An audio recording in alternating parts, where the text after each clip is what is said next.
কানাডাতে পিআর পাওয়াটা কত বেশি কঠিন চ্যালেঞ্জিং।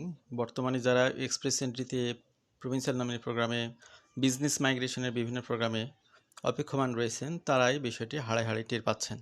অনেক কষ্ট করে স্বপ্ন, আশা, আকাঙ্ক্ষার পরে যে পার্মানেন্ট রেসিডেন্ট স্ট্যাটাস পাচ্ছেন, ছোটোখাটো ভুলের কারণে, অনেক বিষয়ে না জানার কারণে অনেকেই তাদের স্ট্যাটাসটা হারিয়ে ফেলতে বসেছেন।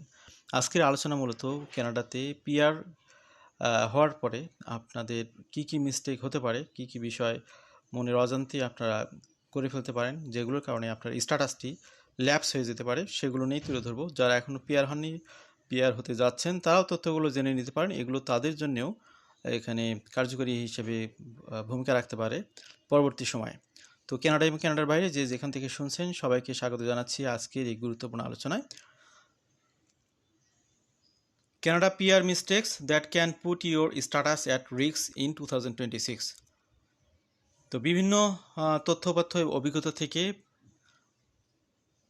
তথ্য নিয়েই মূলত আপনাদের সামনে এই প্রেজেন্টেশনটি।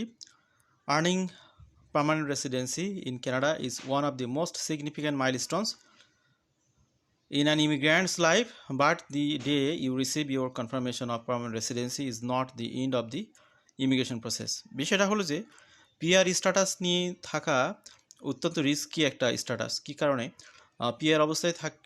পিআর স্ট্যাটাসে থাকা অবস্থায় আপনি যদি কোনো অকারেন্স ঘটিয়ে ফেলেন বা আপনার নামে কোনো যদি কমপ্লেইন আসে, তাহলে আপনার সেই স্ট্যাটাসটা ল্যাপস হয়ে যেতে পারে। পরবর্তীতে এটা রিকভারি করাটা অনেক টাফ হবে।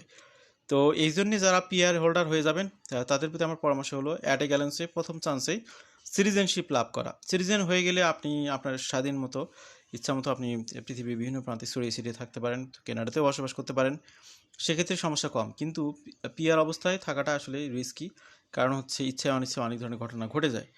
তো it is the slow accumulation of small mistakes, wrong assumptions, and poor documentation habits that surface at the worst possible moments, such as during a PR card renewal, a return trip to Canada, or a formal residency review by Immigration, Refugee and Citizenship Canada. এই বিষয়গুলো actually ধরা পড়ে পরবর্তীতে সময়, যখন আপনি হয়তো Canada leave নিয়ে কোথাও গেছেন, সেখান থেকে আবার ফেরত আসতেছেন, আপনার স্ট্যাটাসটা চেক করতে গিয়ে দেখা গেলো যে আপনার কোনো ফল্ট ধরা পড়েছে।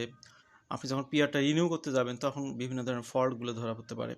এই ধরনের বিভিন্ন কেসে এগুলো সামনে আসতে পারে। Many permanent resident do not realize they have a problem until they are standing at a check in counter overseas and cannot board their flight, or until they receive a letter from IRCC questioning the physical presence in Canada.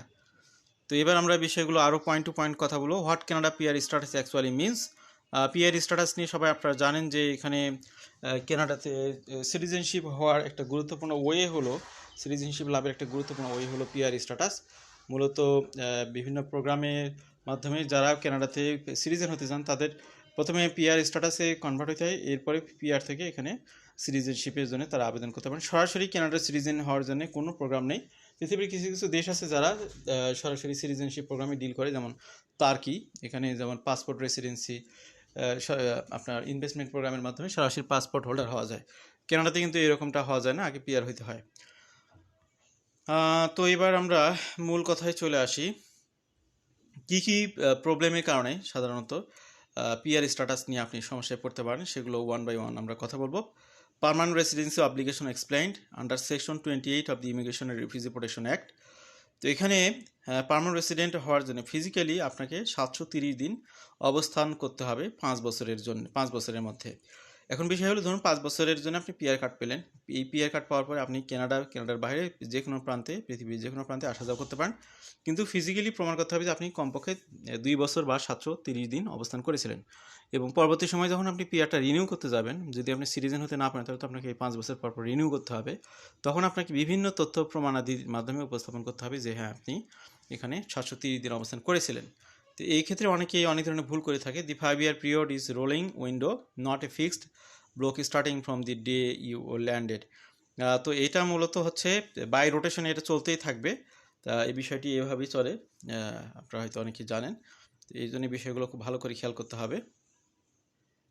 PR card expiry does not means status is lost. তো কারো যদি কোনো কারণে PR card expire হয়ে যায়, তাহলে তার খুব বেশি ভীত হওয়ার কিছু নেই, সামান্য ভীত হতে পারেন তিনি, কী কারণে লস্ট হলো সেটা নিয়ে তিনি এখানে অ্যাপ্লিকেশন করতে পারেন, রিভিউ করার জন্য আবেদন করতে পারেন। 8 Canada PR mistakes that can put your status at risk. 8টা মূলত মিস্টেক্স সাধারণত থাকে। মিস্টেক 1 হচ্ছে staying outside Canada two long. আপনি কানাডার পিআর স্ট্যাটাস পেয়েছেন কিন্তু আপনি আউট অফ কানাডাতে লং টাইম ধরে আছেন। তো সেই বিষয়টি কানাডা গভর্নমেন্টের কাছে বা অথরিটির কাছে পজিটিভ মনে না হতে পারে। This is the single most common reason permanent resident face problems with their status.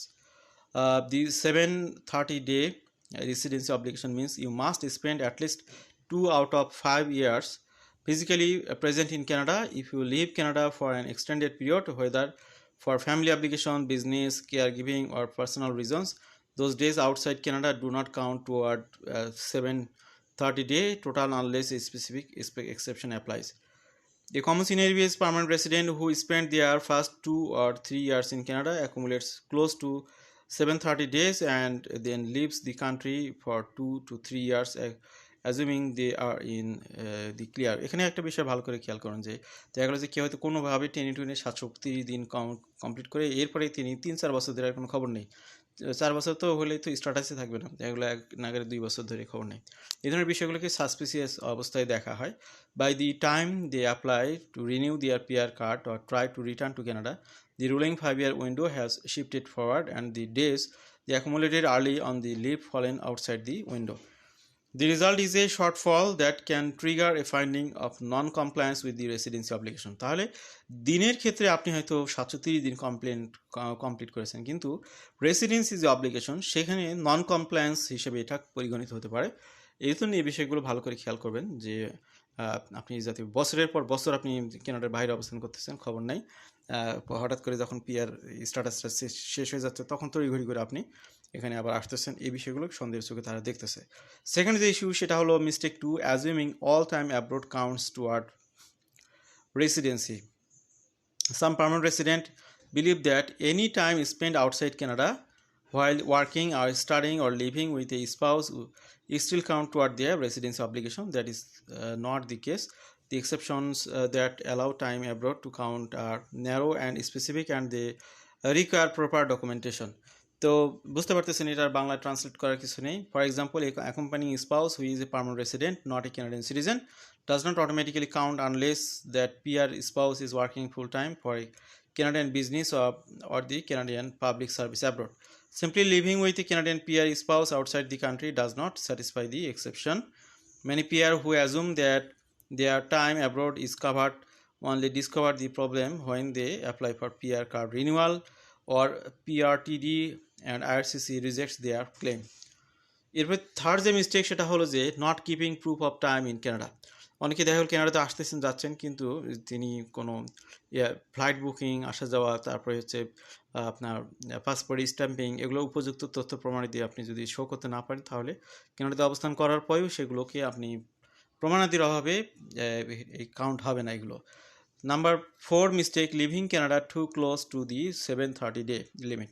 অনেকে ভাবতেছেন যে তার 730 দিন হয়ে গেছে কিন্তু হয়তো বিভিন্ন ফাঁক ফোকরে তার 730-এর কম দিন কাউন্ট হয়ে গেল।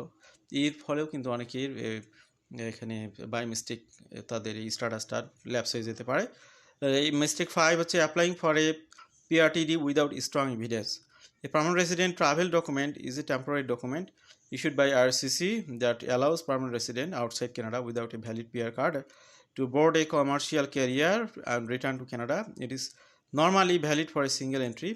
The PRTD application requires you to demonstrate that you have met the residency obligation, and it is one of the most common points where IRCC formally assesses whether submitting a weak PRTD application without a clear travel records, without detailed breakdown of your physical presence in Canada, or without supporting documents can lead to a refusal. A PRTD refusal is not just a travel inconvenience. It can trigger a formal residency review and is in some cases lead to a determination that you have failed to meet the residency obligation.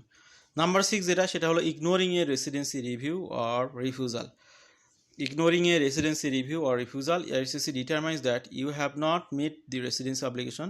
You will receive a written decision. In many cases, you have the right to appeal that decision to the immigration Appeal Division of the Immigration and Refugee Board of Canada. The appeal deadline is strict, and failing to the file within the required period that can result in the loss of your appeal right entirely. Number 7 mistake সেটা হলো giving inconsistent travel history. Every immigration application you submit to IRCC requires you to provide an accurate and complete travel history. অনেকে ডিসক্রিপেন্সির আশ্রয় নেয় in the dates you on your PR card renewal application not to match the dates you PRTD application or on a previous citizenship inquiry. IRCC may flag the inconsistency. আপনি ভুলভাল একটা বোঝাই travel history যদি তুলে ধরেন, এগুলো ধরা পড়লে ভবিষ্যতে বড় ধরনের ঝামেলায় পড়তে পারেন। এই জন্য এক্সাক্ট তথ্য প্রমাণাদি সহকারে দিবেন। Confusing PR rules with citizenship rules. এখানে একটা বিষয়, সেটা হলো যে পিআর এর জন্য রুলস এবং সিটিজেনশিপের জন্য রুলস একই রকম কিন্তু না। যেমন স্টুডেন্ট বা ওয়ার্কার হিসেবে আপনি যদি কানাডাতে অবস্থান করেন 2 বছর স্টে করলে এটাকে 1 বছরে কাউন্ট করা হবে আপনার সিটিজেনশিপ অ্যাপ্লিকেশনের ক্ষেত্রে। যে আপনি যখন সিটিজেনশিপে অ্যাপ্লাই করবেন তখন 1095 দিন আপনাকে 5 বছরের মধ্যে দেখাতে হবে।